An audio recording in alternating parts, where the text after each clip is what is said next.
Hello, everyone. This is Dr. Scott Haggerty. Thank you so much for spending some time with me here tonight so we can go through and talk about the perfect storm. For those of you who are watching this, so I want you to know that this is a video that is not for just our group. This is a video that you can share with anybody that you feel would value this, because the goal with doing these types of workshops is to make sure that we're helping everybody who needs to hear this help. So feel free to share it, put it on your social media if you think it would be valuable for somebody. Email it to a friend, text it to a friend. I want to make sure that we help any and everybody that needs to hear this message. So as we get started tonight, I want to start with talking about really what tonight's about, because tonight isn't about behavior. It's not about labels, and it's not about blaming parenting, schools, genetics, or even the healthcare system at large. Tonight is about understanding something deeper. It's about understanding your child's nervous system. Because if you're here, something hasn't added up. Maybe your child is incredibly bright but can't focus. Maybe they're sweet but explode over small things. Maybe they're exhausted but can't sleep. Maybe you've tried therapy, diet changes, routines, and you still feel like something's missing. Let me say this clearly. Your child is not broken.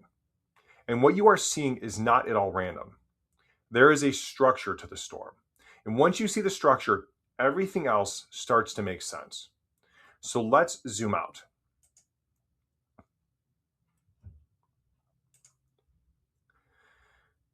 So what you're looking at here is the algorithm.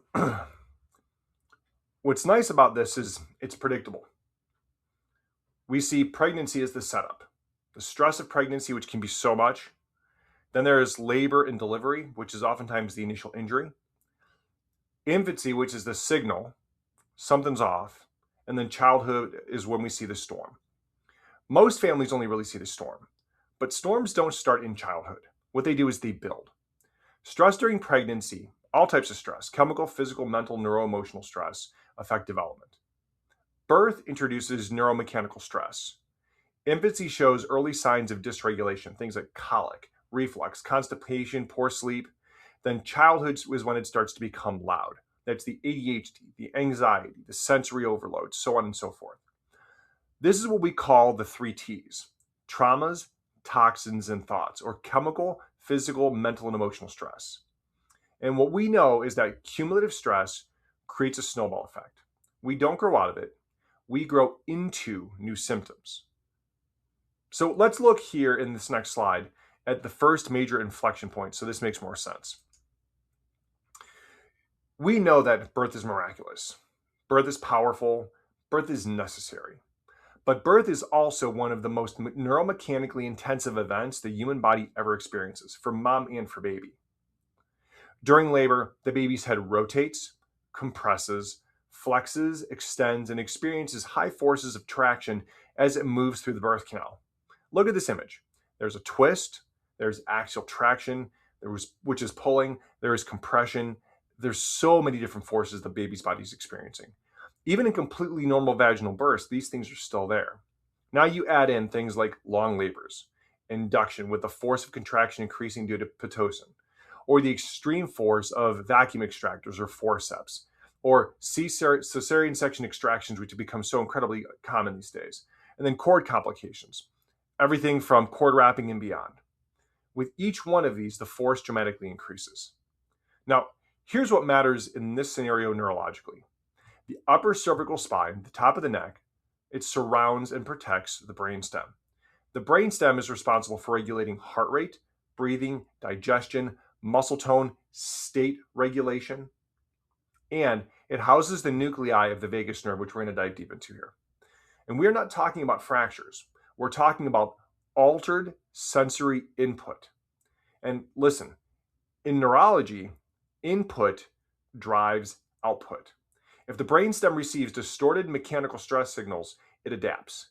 And adaptation under stress looks like irritability, tension, poor sleep, digestive issues, trouble settling, and so on and so forth. The newborn nervous system is incredibly plastic, which means it adapts quickly. But if the stress patterns begin early, they can become the foundation for self-regulation. So when we say birth is the first neuromechanical, neurophysical stress, we are recognizing it as the first major neuromechanical input event in a brand new and developing nervous system. And if early stress doesn't fully clear, The storm begins quietly. Now, a very simple example of what that can look like. We had a newborn come into our office with torticollis. And if you're not familiar, torticollis is a child who is presenting with a pretty significant head tilt, oftentimes decreased range of motion, feeding issues, so on and so forth. Mom was told that this just happens sometimes, and it's a pretty common birth injury. But when you understand birth mechanics, you start asking a different question. What if that head tilt isn't random? What if it's a nervous system responding to neuromechanical stress in the upper neck? And after just a few gentle adjustments, no cracking, no stretching, just gentle instrument-based adjustments, that head tilt fully resolved. Now, here's what mattered most to me. It wasn't just a cosmetic change. It meant that we were reducing abnormal sensory input into a baby's brainstem early. And when you reduce stress input early, you completely change the developmental trajectory. That's why this birth thing matters. Not because birth is bad, right? Birth is amazing, but because it's the first major neuromechanical event in a brand new developing nervous system. And when early stress clears properly, the storm doesn't get to build momentum. Now, let's talk more about what happens when stress accumulates. And if that stress remains, the volume builds. So you see the word on the screen, that's subluxation. All you need to understand about subluxation is it means stress stuck on. Now, I want to clarify something important. This is not only about the upper neck. Every spinal segment sends information to the brain. Movement equals input. When motion is restricted anywhere in the spine, the brain receives distorted sensory input. This distortion is called disafferentation, alteration in input. And as altered input accumulates across multiple regions, the volume of neurological noise dramatically increases. The brain must adapt to that noise. And adaptation under stress looks like dysregulation. The upper neck is critical because of brainstem proximity, but the entire spine contributes to the overall stress load. The storm builds because the noise builds. And when that stress load overwhelms the system, here's where problems begin. So on the screen, you see cranial nerve 10, the vagus nerve. This is the structure that changes everything. The vagus nerve is the longest cranial nerve in the body. It exits the brainstem, it travels down through the neck and connects into the heart, the lungs, the gut, the immune system, and even parts of the face involved in social engagement and multiple different regions of the brain. This nerve is the command line between the brain and the body. It is the brake pedal, it is the calming system, and it is the safety signal for the brain. And researchers now agree vagal tone is one of the most powerful predictors of emotional regulation and resilience. So what is vagal tone? Well, vagal tone is the strength and flexibility of the vagus nerve.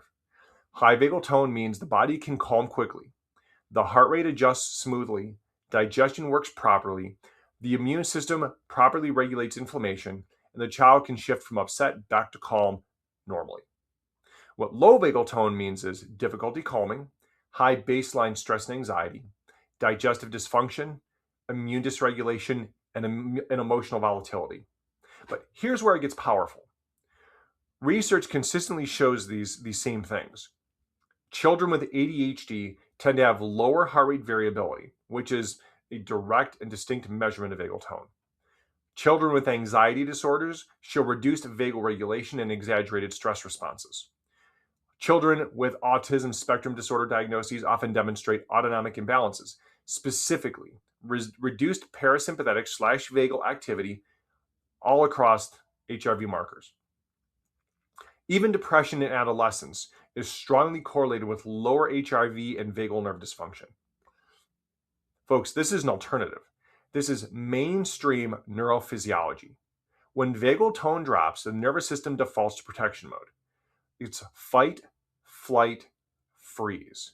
And when protection mode is dominant, what ends up happening as a result is learning drops, patience drops, focus drops, emotional flexibility drops. Not because the child is choosing poorly, but because the air traffic controller is completely overwhelmed. Polyvagal theory, developed by Dr. Stephen Porges, explains this beautifully. The vagus nerve is responsible for helping us to feel safe enough to connect. When safety is present, the vagus allows the prefrontal cortex, the thinking brain, to operate normally. When safety is absent, the vagus nerve withdraws support. The brainstem, which is more primitive, takes over. Then survival overrides logic.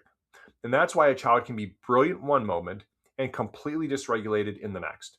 It's not inconsistency. It's called state-dependent neurology. So let that land for a sec. Now, think about this. If early stress, pregnancy stress, birth stress, early subluxation stress alters the brainstem and vagal tone, then what develops? A nervous system that is naturally biased towards protection. A nervous system that sees neutral situations now as threatening. A nervous system that has trouble shifting gears, and that shows up for us as parents. We see this as ADHD, anxiety, sensory overload, meltdowns, sleep struggles, chronic illnesses. Same root, different expressions. And here's the hopeful part. Vagal tone is not fixed, meaning it's changeable. Neuroplasticity does not stop in infancy. When we reduce stress input, when we restore proper motion and sensory integration, when we improve brain-body communications, the air traffic controller wakes up. And when that happens, the planes start landing safely again. But what does it look like when the brake pedal isn't working? I want you to look at this image. The speedometer here is pegged at 100 miles per hour. That is what sympathetic dominance feels like inside of a child's nervous system. And I wanted to define this clearly because this is a complex topic. So your autonomic nervous system has two primary branches. The first is the sympathetic system, which is what we call the gas pedal. The parasympathetic, which is vagus nerve, which is the brake pedal. The sympathetic system is designed for short bursts of protection. It increases heart rate, it redirects blood flow to muscles, heightens alertness, shuts down digestion, and prepares the body for fight or flight. But it was never designed to stay on all day. When the brake pedal, the vagus nerve, is weak, the gas pedal never fully releases. And that's where many of our children are living. They're not occasionally stressed, they are chronically activated. So research into pediatric stress physiology shows that prolonged sympathetic dominance dramatically changes the path of brain development. It alters amygdala reactivity. The amygdala is the brain's stress and anxiety center. It reduces prefrontal cortex engagement, and we'll get into that more. It increases cortisol and adrenaline output, and it disrupts sleep architecture. And over time, that shifts baseline regulation. The nervous system recalibrates to high alert as normal. Then what ends up happening is the child wakes up and they're already at 60 miles per hour. And then a minor frustration pushes them to 90. And then a sibling interaction pushes them to 110. And then you see the meltdown or the explosion. But what you're witnessing is not behavior first. It is neurophysiology first. I want you to let that land for a second. Because we hear this story over and over again. And parents will say things like, he overreacts to everything. She can't handle transitions. He's always on edge. She just crashes after school. Those are not personality traits, moms and dads. Those are signs of a nervous system that is completely stuck in sympathetic overdrive. Now, what I want you to understand when you talk about research on things like ADHD and anxiety, studies in ADHD consistently show elevated sympathetic tone and reduced heart rate variability. Children with generalized anxiety disorder demonstrate heightened baseline sympathetic activation. Even sensory processing disorder has been directly linked to autonomic imbalance, the nervous system interpreting input as threatening when it isn't. This is why a tag in a shirt feels completely unbearable. This is why loud environments cause shutdowns. This is why homework can become a battlefield, because the body is full-time in protection mode. And here's the part that most parents have never been told. When sympathetic tone dominates long-term, the brainstem sends a constant danger signal upward. That signal then suppresses the prefrontal cortex. And when the prefrontal cortex goes offline, you lose impulse control, emotional flexibility, working memory, decision-making, self-regulation. You cannot discipline your way out of that. You cannot reward chart your way out of that because the brake pedal isn't functioning. Now, imagine a car driving where the accelerator is stuck and the brake line is weak. You don't blame the driver, you fix the system. This is exactly what we're talking about. So, what does that look like in real life? Well, let me tell you a story about a little boy who we take care of. When we first met them, his mom came in and she was just exhausted. She told me that her 5-year-old was having panic attacks every day, sometimes even twice a day. He had been diagnosed with severe anxiety and ADHD. The teachers were struggling, home life was chaotic, and she didn't want to do medication to be the only answer. So when we ran his scans, it was exactly what we just talked about. Low HRV, sympathetic dominance, the gas pedal was completely stuck on. His little nervous system was redlining. And after beginning care, not therapy, not behavior charts, just restoring motion and lowering stress input over time, his panic attacks stopped. Teachers started noticing dramatically improved focus. His grades improved. He could calm himself down again. And you ask yourself, what changed? It wasn't his personality. It was his ability for self-regulation. That is what happens when the brake pedal comes back online. When vagal tone improves, when sympathetic dominance drops, the behavior follows the biology. And this doesn't just affect anxiety. And here's what's powerful. The nervous system is plastic. When we reduce stress input, when we restore motion, when we improve vagal tone, the speedometer drops. The child doesn't just become someone different. They become regulated. And when regulation improves, everything changes. But I want to talk about another consequence of the brake pedal being weak. Now, here's something that most parents have never been told, but we see this all the time. The vagus nerve doesn't just regulate calm, it also regulates inflammation. There is a very well-documented mechanism called the cholinergic anti-inflammatory pathway. Here's what that means in simple terms. When vagal tone is strong, the brain can tell the immune system when to turn inflammation off. When vagal tone is weak, the immune system stays activated longer than what it should. And chronic low-level inflammation then becomes the baseline. And now think about what we're seeing in kids today. Eczema, asthma, food sensitivities, chronic ear infections, recurrent strep infections, constipation, IBS type symptoms, and so on. And many of those same kids also struggle with anxiety or ADHD. Moms and dads, that's not a coincidence. Research consistently shows lower HRV, which reflects lower vagal tone in children with chronic inflammatory conditions. We're seeing a pattern. The same autonomic imbalance we see in behavioral diagnoses show up in immune dysfunction. Same system, different output. If the brake pedal regulates inflammation and the brake pedal is weak, the body stays chronically inflamed. And inflammation doesn't just affect skin or lungs. Neuroinflammation affects mood, focus, and cognition. So now we're starting to see something very important. This is not multiple unrelated problems. It's one overwhelmed system expressing itself in a multitude of different ways. And when inflammation and stress both stay elevated, then the brain changes. So I want to change and dive deep into something here with you. Because coming off of the last slide, this is where this really starts to come together.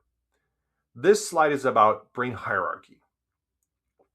When the nervous system perceives threat, real or perceived, the brain shifts priority. The brainstem and the amygdala, again, the stress and anxiety center of the brain, they take control. The prefrontal cortex, the thinking brain, loses access. The prefrontal cortex is responsible for impulse control, emotional regulation, working memory, focus, decision making. If blood flow and neural resources are diverted away from it, it cannot function at full capacity. And this is well documented in stress physiology research. Children under chronic sympathetic activation show dramatically reduced executive function. Not because they are unwilling, but because they're neurologically in survival mode. Think about a meltdown. Have you ever tried to reason with your child mid-meltdown? Logic doesn't land because the logical part of the brain is temporarily offline. This is known as state-dependent neurology. The single most important term you can take from all of this, that term, state-dependent neurology. A regulated brain can learn, a dysregulated brain can only survive. This is why discipline alone fails. This is why behavior plans sometimes fail. This is why reward charts oftentimes don't fix the core issue, because the brainstem is fully stuck in protection.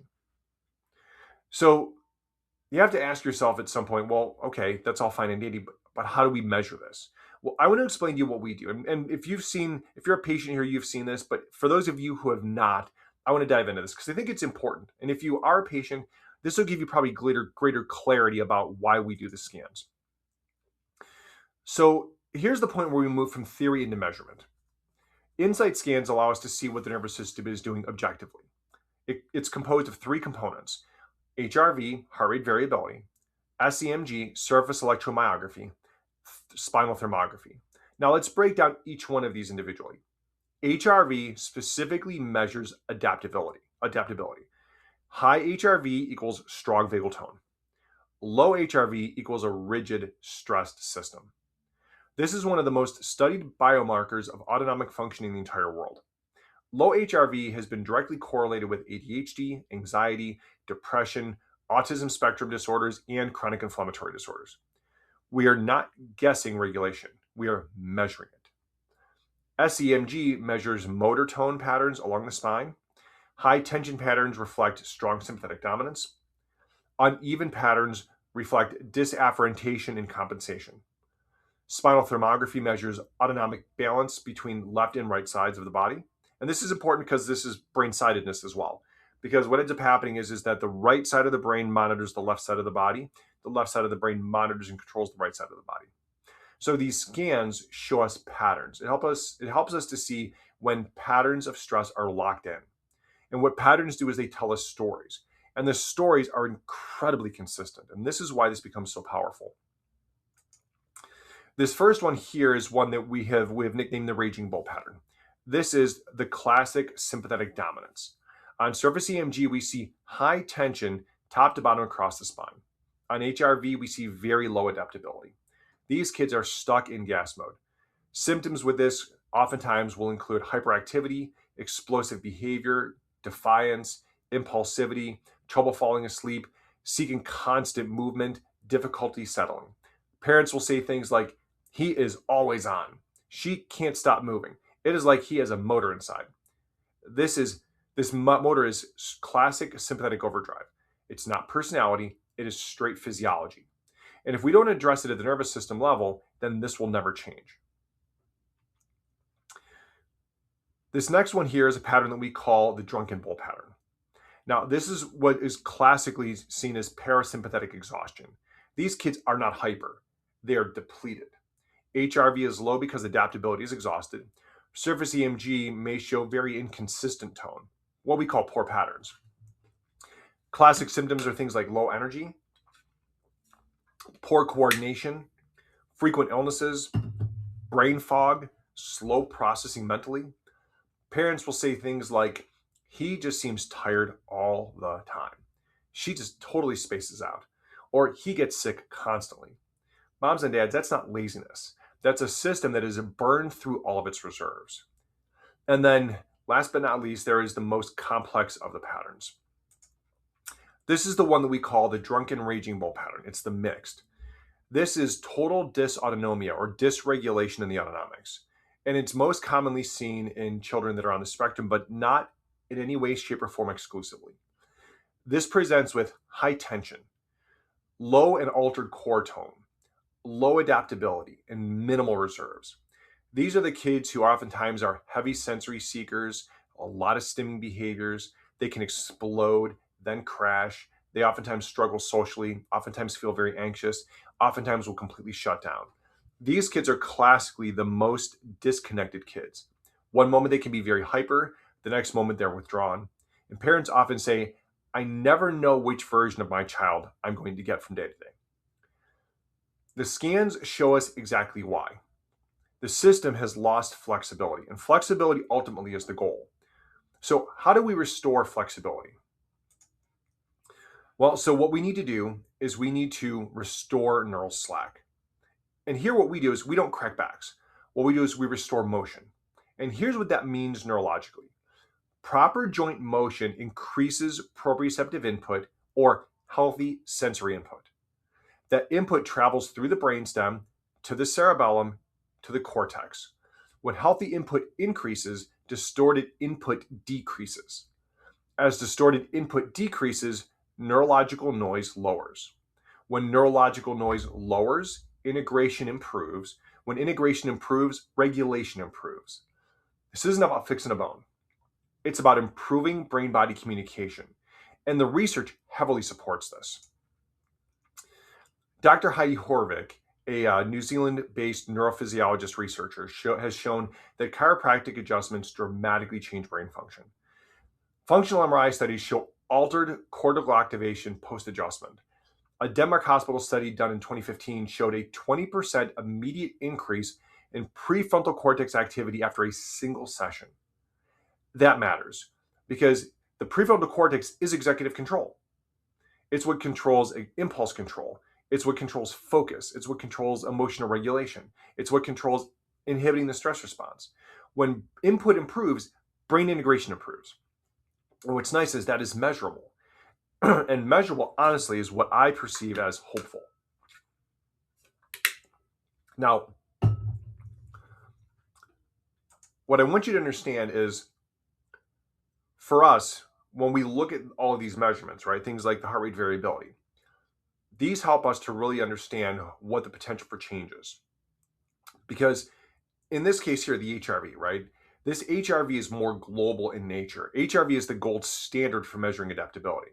As care progresses, HRVs should increase. That means vagal tone is improving. That means flexibility is returning.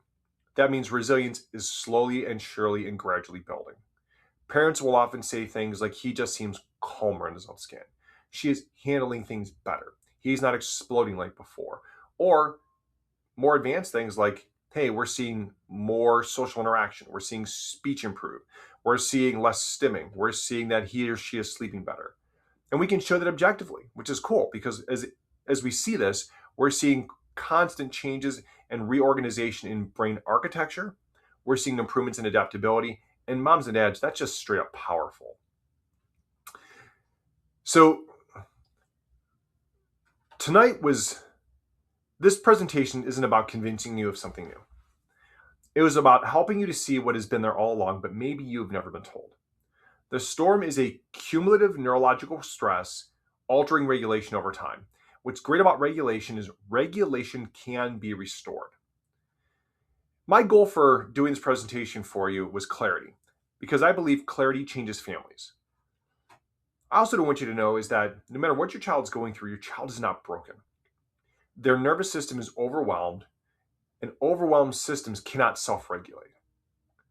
When we can help the nervous system to regain the ability to self-regulate, that changes literally everything. To me, that's hope.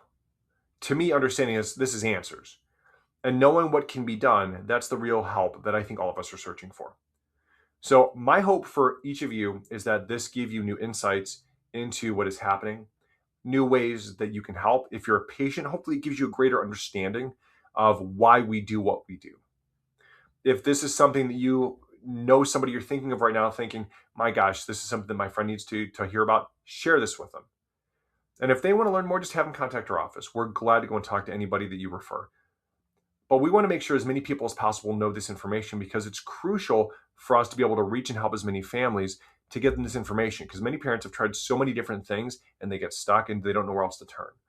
This is a game changer. If you've seen this yourself, you know what we're talking about.